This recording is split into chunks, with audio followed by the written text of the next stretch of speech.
الحمد لله رب العالمين حمد الشاكرين والصلاة والسلام على خير البرية محمد وآله الطيبين الطاهرين اما بعد۔ گزشتہ سبق میں ہم نے مسجد کے ترکے میں 4 حقوق کا پڑھا کہ سب سے پہلے ترکے میں سے تجہیز و تکفین کو انجام دیا جائے اور پھر دین کو، اور اگر وصیت کی ہو تو اسے ثلث مال میں سے ادا کیا جائے، اور پھر بھی اگر باقی مال بچ جائے تو اسے وارثوں کے درمیان تقسیم کیا جائے گا۔ آج کے سبق میں ورثہ کے درمیان تقسیم کی ترتیب کو پڑھیں گے، جس کا خلاصہ یہ ہے کہ یہ مال ترتیب وار 10 قسموں میں تقسیم ہوگا۔ نمبر 1 ذوی الفروض، نمبر 2 عصبات نسبی، نمبر 3 عصبائے سببی، نمبر 4 عصبائے سببی کے عصبات، اولا نسبی ثانیا سببی، نمبر 5 نسبی ذوی الفروض پر ان کے حصوں کے بقدر رد، نمبر 6 ذوی الارحام، نمبر 7 مولائے موالات، نمبر 8 مقر لہو بالنسب علی الغیر، نمبر 9 موسیٰ لہو بجمیع المال، نمبر 10 بیت المال۔ ترتیب وار تمام تقسیم کو پڑھتے ہیں تو صاحب کتاب فرماتے ہیں فیبدؤ باصحاب الفرائض وهم الذین لهم سہام مقدرۃ فی کتاب اللہ تعالی۔ سب سے پہلے ذوی الفروض سے تقسیم کو شروع کیا جائے گا۔ ذوی الفروض کی خود تشریح کر رہے ہیں وهم الذین لهم سہام مقدرۃ فی کتاب اللہ تعالی۔ ذوی الفروض وہ ہیں جن کے حصے متعین و مقدر ہوں اللہ تعالیٰ کی کتاب میں۔ اللہ تعالیٰ کی کتاب میں اس سے سنت رسول اور اجماع امت وغیرہ بھی آ گیا۔ ثم بالعصبات من جہت نسب، ذوی الفروض سے اگر بچ جائے تو پھر عصبات کو دیا جائے گا من جہت نسب، وہ عصبات جن کی میت کی طرف نسبت نسب کے طور پر ہو، کہ عصبات کی 2 قسمیں عصبات نسبی و عصبہ سببی۔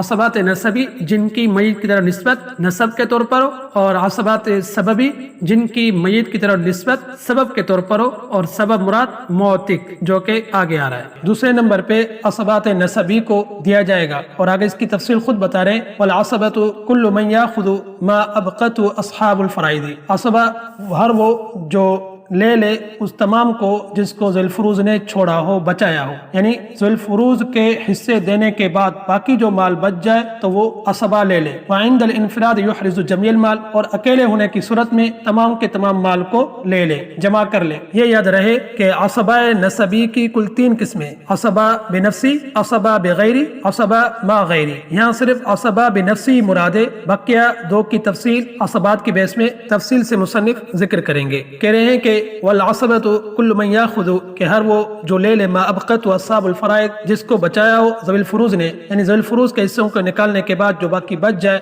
وہ عصبہ لے لے۔ وعند الانفراد یحرز جمیع المال، اور اکیلے ہونے کی صورت میں تمام کے تمام مال کو لے لے۔ ثم بالعصبۃ من جہت السبب وهو مولى العتاقہ۔ تیسرے نمبر پہ ہے عصبہ سببی۔ عصبہ سببی سے مراد موتق ہے کہ آزاد کرنے والا۔ مثال کے طور پر زید نے اگر عمر کو آزاد کیا اور عمر فوت ہو گیا، عمر کے رشتہ داروں میں کوئی بھی نہیں ہے، تو اب عمر کا مال اس کے آزاد کرنے والے موتق یعنی زید کو یہ ملے گا۔ تو تیسرے نمبر پہ کہہ رہے ہیں کہ ثم بالعصبۃ من جہت السبب، پھر عصبہ سببی وهو مولى العتاقہ۔ عتاقہ یہ موتق ہے، موتق کے معنی میں موتق کا مولا، یعنی آزاد کردہ کا آزاد کرنے والا۔ مولا کا اطلاق موتق اور موتق دونوں پر ہوتا ہے، یا مولا سے مراد موتق ہے کہ آزاد کردہ کا مولا۔ ثم عصبته على الترتیب، پھر اگر یہ موتق بھی نہیں ہے تو موتق کا جو مال ہوگا وہ موتق کے عصبات کو دیا جائے گا۔ جس طرح کہ میں نے مثال بتائی، عمر فوت ہو گیا تو عمر کا کوئی رشتہ دار نہیں، تو اس کا تمام مال موتق جو کہ زید ہے اس کو ملے گا۔ لیکن اگر زید بھی نہیں ہے تو زید کے عصبات کو یہ مال ملے گا، اور عصبات میں صرف مذکر کو ملے گا، مؤنث کو نہیں ملے گا۔ یہ تفصیل آگے آ جائے گی۔ لیکن اگر زید کے عصبات نسبی نہیں ہے تو پھر اس کے پھر عصبات سببی، کہ اگر زید کو کسی نے آزاد کیا ہو تو پھر اس آزاد کرنے والے کو ہی دیکھا جائے گا، کہ اگر وہ خود زندہ ہے تو اس کو دیا جائے گا، اگر وہ زندہ نہیں ہے تو پھر اس کے عصبات نسبی کو دیا جائے گا۔ اس طرح ترتیب چلے گی۔ تو چوتھے نمبر پہ ثم عصبۃ علی الترتیب، پھر اس کے عصبہ یعنی موتق کے عصبہ کو علی ترتیب سے دیں گے۔ ثم رد علی ذوی الفروض النسبیۃ بقدر حقوقہم، پھر رد ہوگا ذوی الفروض پر۔ ذوی الفروض کی 2 قسمیں، ذوی الفروض نسبی اور ذوی الفروض سببی۔ ذوی الفروض نسبی میں 10 ہیں اور ذوی الفروض سببی 2 ہیں، زوجین ہیں۔ تو یہ جو رد ہوگا 5ویں نمبر پہ ذوی الفروض پر، ان میں زوجین شامل نہیں ہیں، تو کہہ رہے ہیں ثم رد علی ذوی الفروض، پھر رد ہوگا ذوی الفروض پر۔ ذوی الفروض وہ النسبیہ جو کہ نسبی ہیں، بقدر حقوقہم ان کے حصوں حصوں کے بقدر، یہ رد ہوگا ذوی الفروض نسبیہ پر ان کے حصوں کے بقدر، یعنی اگر ان کو پہلے جس کو جتنا حصہ ملا ہے، رد ہونے کی صورت میں ان کو اتنا ہی حصہ ملے گا۔ مثال کے طور پر بیٹی ہے اور پوتی ہے، اگر یہ دونوں ہو تو مسئلہ بنتا ہے 6 سے، اور بیٹی کو ملتا ہے نصف اور پوتی کو ملتا ہے سدس یعنی چھٹا حصہ، تکملتاً للثلثین، اور 6 کے ہم نے 3 حصے یعنی نصف وہ ہم نے بیٹی کو دیا، اور سدس یعنی 1 حصہ ہم نے پوتی کو دیا، تو باقی بچے 2 حصے۔ ان کے علاوہ اگر کوئی اور وارث نہیں ہے تو اب 2 حصے یہ دوبارہ ذوی الفروض نسبیہ کے طور پر انہی پر رد ہوں گے۔ اب ہم نے دیکھنا ہے کہ پہلے ان میں سے کس کو کتنا ملا۔ بیٹی کو 4 میں سے 3 حصے ملے اور پوتی کو 4 میں سے 1 حصہ ملا۔